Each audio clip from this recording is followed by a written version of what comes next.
നമസ്കാരം, സുഹൃത്ത് സാറാണ്. നമ്മുടെ പ്ലസ് ടുവിന്റെ റിസൾട്ട് വന്ന ശേഷം ഇങ്ങനെ പല പല കാര്യങ്ങളായിട്ട് നമുക്ക് വീഡിയോസ് ആയിട്ട് നിങ്ങൾക്ക് മുന്നിൽ എത്തിക്കുന്നുണ്ട്. ഇന്നത്തെ ഏറ്റവും വളരെ ഇമ്പോർട്ടന്റ് ആയിട്ടുള്ള കാര്യമാണ് നമ്മുടെ ടൈം ടേബിൾ. കുട്ടികൾക്ക് സമയമൊക്കെ പഠിക്കാൻ ഇടയ്ക്കുണ്ടോ നോക്കിയാൽ ഒട്ടുമേ സമയമില്ല. കണ്ടിന്യൂസ് ആയിട്ട് രാവിലെ ഉച്ചയ്ക്കായിട്ട് എക്സാം ആണ്. അപ്പോൾ ഇതിന്റെയൊക്കെ കാര്യം എന്ന് പറഞ്ഞാൽ എങ്ങനെയെങ്കിലുമൊക്കെ ഇനി ഇതൊക്കെ തീർത്ത് വിടുക എന്നുള്ളേ ഉള്ളൂ. നിങ്ങളാണ് ശ്രദ്ധിക്കേണ്ടത്. അല്ലാതെ സമയമൊക്കെ തന്ന് പതുക്കെ പഠിച്ച് അതൊന്നുമില്ല. അപ്പൊ നിങ്ങൾക്ക് ഇതിന് മുൻപായിട്ട് കിട്ടുന്ന സമയം മാക്സിമം ഉപയോഗിച്ചോണം. ഇല്ലെങ്കിൽ പിന്നെയും പണി കിട്ടും. ഇത് നമ്മുടെ ലാസ്റ്റ് ചാൻസ് ആണ്. നന്നായിട്ട് നിങ്ങൾക്ക് എത്ര എക്സാം ഉണ്ടോ അത്രയും എഴുതി ജയിക്കാനുള്ള ഒരു അവസരമാണ്. മാക്സിമം ഉപയോഗിച്ച് കഴിഞ്ഞാൽ നമുക്ക് അടുത്ത വർഷം സന്തോഷിച്ചോണ്ട് നിൽക്കുക. ഇല്ലെങ്കിൽ പിന്നെ ഒരു വർഷം പോകും. പിന്നെ ഒരു വർഷം കഴിഞ്ഞിട്ട് എഴുതുക എന്ന് പറഞ്ഞാൽ അത്ര ഈസി ഒന്നുമല്ല. അതുകൊണ്ട് ഇപ്പൊ ഈ കാര്യങ്ങളൊക്കെ നേടിയെടുത്തോണം.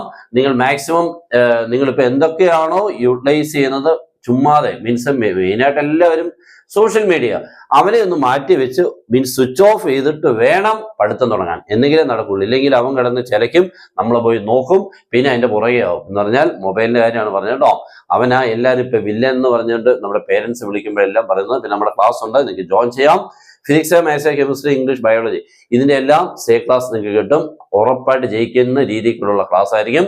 ജോയിൻ ചെയ്യാൻ താഴെ തന്നുള്ള നമ്പറിൽ നിങ്ങൾക്ക് കോൺടാക്ട് ചെയ്യാം. ഓക്കെ, അപ്പൊ എല്ലാവരും അടിപൊളിയായിട്ടുള്ള പഠിക്കാനുള്ള മനസ്സുണ്ടാവട്ടെ എന്ന് ഞാൻ പ്രാർത്ഥിച്ചുകൊണ്ട് ടൈം ടേബിളിലോട്ട് കയറാം. നമ്മുടെ 23-ാം തീയതിയാണ് നമ്മുടെ രാവിലെ സെക്കൻഡ് ലാംഗ്വേജ് ആണ്. അത് കുറച്ച് പേരെ കാണുള്ളൂ. നെക്സ്റ്റ് ആഫ്റ്റർനൂൺ കെമിസ്ട്രി ആണ്. അപ്പോൾ കെമിസ്ട്രി ഈ വർഷം ഇത്തിരി കൂടുതലുണ്ട്. 3 സബ്ജക്റ്റിൽ ഇത്തിരി കൂടുതൽ ഫെയിൽ ആയേക്കുന്നത് കെമിസ്ട്രി ആണ്. നെക്സ്റ്റ് ട്യൂസ്ഡേ 24-ാം തീയതി ഫോറിന് രാവിലെ ഇംഗ്ലീഷ് ഉണ്ട്. അന്നേരം നമുക്ക് ആഫ്റ്റർനൂൺ അക്കൗണ്ടൻസി ആണ്. 25-ാം തീയതി നമുക്ക് മാത്സ്. ഓക്കെ, മാത്സ് ഉണ്ട്. സെക്കൻഡ് പ്ലേസിൽ നിൽക്കുന്ന അതാണ് ഏറ്റവും കൂടുതൽ ഫെയിൽ ആയവരിൽ മാത്സ് ഉണ്ട്. നെക്സ്റ്റ് ആഫ്റ്റർനൂൺ നമുക്കുള്ളത് home science and computer science ആണ്. 26-ാം തീയതി വ്യാഴാഴ്ച ഉള്ളത് രാവിലെ ഫിസിക്സ് ഉണ്ട്. ഉച്ചയ്ക്ക് ശേഷം എക്കണോമിക്സ് ആണ്. അപ്പൊ നോക്കിക്കേ, എല്ലാം അടുത്തടുത്ത എക്സാം. ഇപ്പൊ നമുക്ക് 23, 24, 25 ഇതിന്റെ ഇടയ്ക്ക് 24-ാം തീയതി മാത്രമേ ഉള്ളൂ സബ്ജക്ട് ഇല്ലാത്തത്. 23, 25, 26 മെയിൻ സബ്ജക്ട്സുകളുണ്ട്. കെമിസ്ട്രി ഉണ്ട്, മാത്സ് ഉണ്ട്, ഫിസിക്സ് ഉണ്ട്. ഈ 27-ാം തീയതി നമുക്ക് രാവിലെ ബയോളജിയാണ്. ഇത്രയാണ്.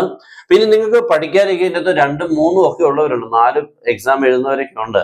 അവരൊക്കെ ഇത്തിരി പോലും സമയം കളയാൻ പാടില്ല. ഒരു സബ്ജക്റ്റ് ആണെങ്കിൽ പോലും നന്നായിട്ട് പഠിച്ചോണം. കാരണം ഒരു സബ്ജക്റ്റ് ആണെങ്കിൽ നമ്മളെ വേണമെങ്കിൽ പ്രശ്നമാക്കിയല്ലേ. ഒരു സബ്ജക്റ്റേ ഉള്ളൂ എന്ന് പറഞ്ഞുകൊണ്ട് ഉഴപ്പൊന്നും ചെയ്യല്. ടൈമൊക്കെ പതുക്കെ എടുത്തല്ലേ ഇപ്പോഴേ പഠിച്ചു തുടങ്ങണം. മാക്സിമം മാർക്ക് വാങ്ങുക. എന്തിനാ നമ്മുടെ സമയം കളയുന്നത്? അപ്പോൾ ഇതിന്റെയൊക്കെ രീതി നോക്കിക്കൊണ്ട് നിങ്ങൾക്ക് പഠിക്കേണ്ടത് ഏതൊക്കെയാന്ന് നോക്കിക്കൊണ്ട് സമയമൊക്കെ ഇപ്പോഴേ യൂസ് ചെയ്തിട്ട് ലാസ്റ്റിൽ നിങ്ങൾക്ക് ഇവിടെ സമയം വളരെ കുറവാണ്. അതൊക്കെ നിങ്ങൾക്ക് നോക്കാൻ പറ്റുന്ന രീതിയിൽ കൂടെ പഠിച്ച് കംപ്ലീറ്റ് ചെയ്യുക. ഇടയ്ക്ക് സമയം നമുക്ക് പറയാനില്ല. അതുകൊണ്ടാണ് കേട്ടോ. അപ്പൊ എല്ലാവരും നന്നായിട്ട് പഠിക്കുക. ടൈം ടേബിളൊക്കെ കൃത്യമായിട്ട് ബുക്കിൽ എഴുതി വെക്കുക. കാരണം നമുക്ക് എപ്പോഴും നമുക്ക് ഈ മൊബൈലിൽ കയറി നോക്കുക. അത് ഉണ്ടാവില്ല.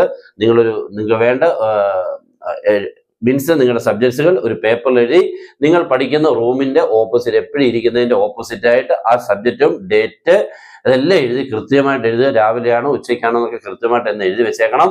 അപ്പൊ നമുക്ക് എപ്പോഴും ഓർമ്മയ്ക്കും പഠിക്കാനുള്ള ഒരു ത്വര ഉണ്ടാവും. ഓക്കെ, എല്ലാവരും നന്നായിട്ട് പഠിക്കുക. നല്ല പോലെ മാർക്ക് കൊണ്ട് കിട്ടി എല്ലാവരും ജയിക്കട്ടെ എന്ന് ഞാൻ പ്രാർത്ഥിക്കുന്നു.